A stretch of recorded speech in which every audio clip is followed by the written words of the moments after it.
In class today, we're discussing The Broken Tower by Hart Crane, and Williams uses a portion of this poem as the epigraph for A Streetcar Named Desire. So the question is, of all poems and of all artists, why this poem? We talked about the title, The Broken Tower, suggesting that there is something wrong with our author. We talked about his biography briefly in class, that Hart Crane was a clinically depressed individual who did commit suicide in 1933, and this was his final poem. So something wrong or broken. Okay, something's wrong, something's broken. So he's starting us off already with sense of melancholy.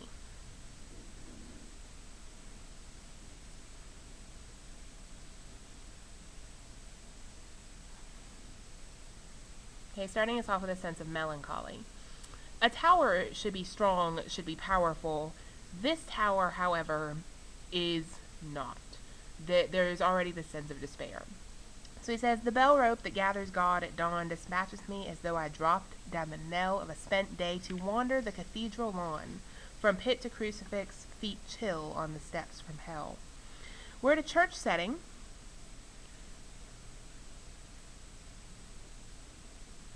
And the bell rope that gathers God is a reference to the steeple and the church bell that would call people to church. However, when Crane hears this church bell, he doesn't feel enticed to come to church. Rather, he feels like he's been wandering from pit to crucifix. So rather than feeling included,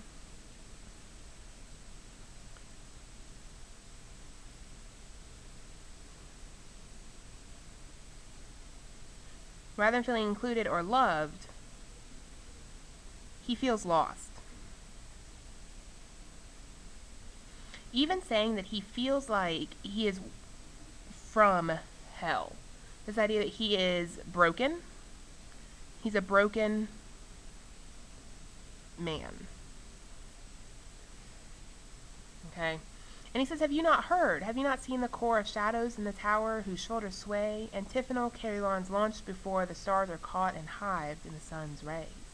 He's asking us here, have you seen God?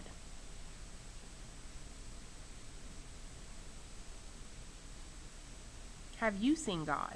That dark shadow in the church who sways. And he even says here that these bells, this call for God, is an old search. That people have been calling for God before the stars were caught and hived in the sun's rays. So the call for God is an age-old request.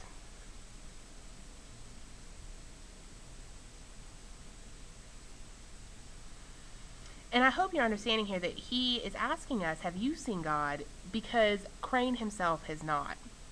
He does not feel God's presence.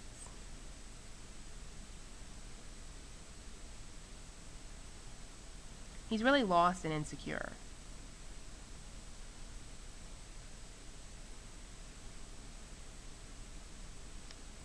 The bells, I say, the bells break down their tower and swing I know not where.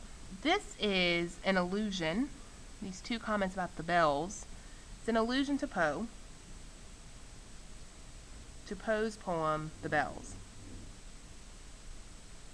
which is a poem about death and loss.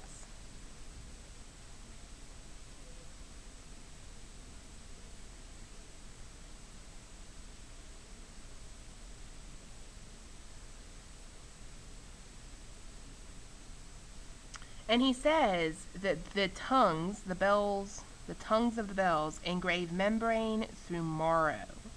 This idea that the bells break him down. They get into his soul. They're in his marrow. And no matter what he does, he cannot get away from them. So the bells are part of him.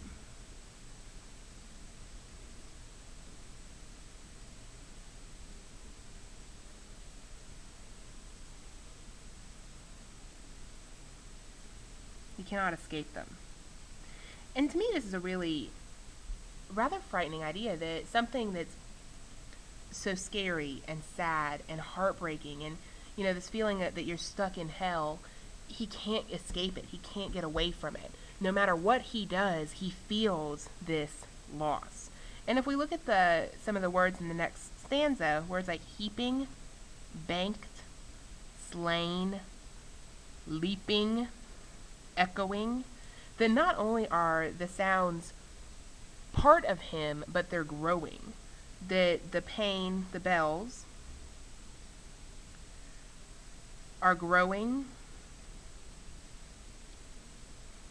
in pitch and frequency.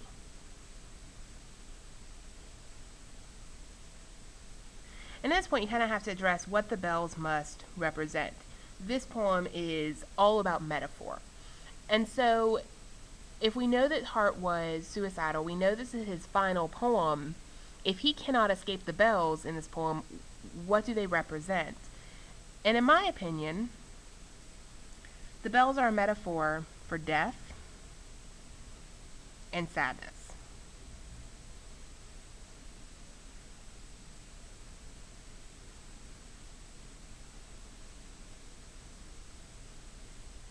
No matter what he does, no matter where he goes, no matter how desperately he searches for God, he feels death and sadness is part of him. He cannot get away from it.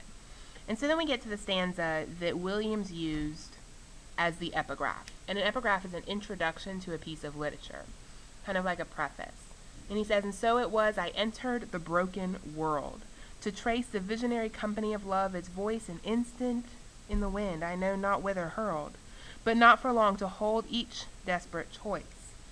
So here he's saying that this broken world, the world we live in, is broken, is miserable.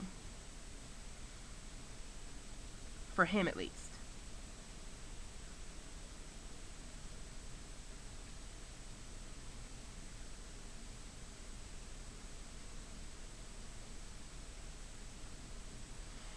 And he just wants a moment of love. Okay, he just needs some brief moment of acceptance. So he needs love and acceptance. There should be love.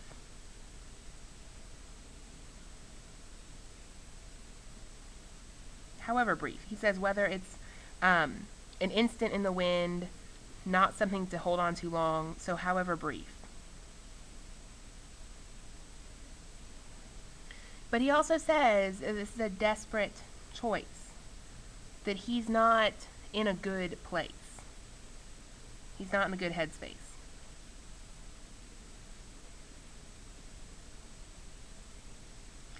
And so this is an interesting commentary to begin the Streetcar Named Desire. This, I think, is absolutely an introduction to the Blanche character. Blanche should be excited to be in New Orleans. She's visiting her sister. It's an exciting city. But like Hart Crane at the church, she feels lost and insecure. And she feels like she's emerging from a bad situation, the loss of her family home, but she's questioning whether or not this new situation, being in New Orleans, is going to be any better. She does not feel accepted. She does not feel loved. We get the sense that there's some foreboding, some ominous, storytelling that's going to occur. And this idea here of escape. Why has Blanche run away from her home? What is she escaping from? We talked a little bit about that previously. And so here, again, the bells being a metaphor for death and sadness, this is something to think about with Blanche Dubois. And here also, he talks about how he needs love and acceptance. This is going to be what Blanche is looking for as well. Hi.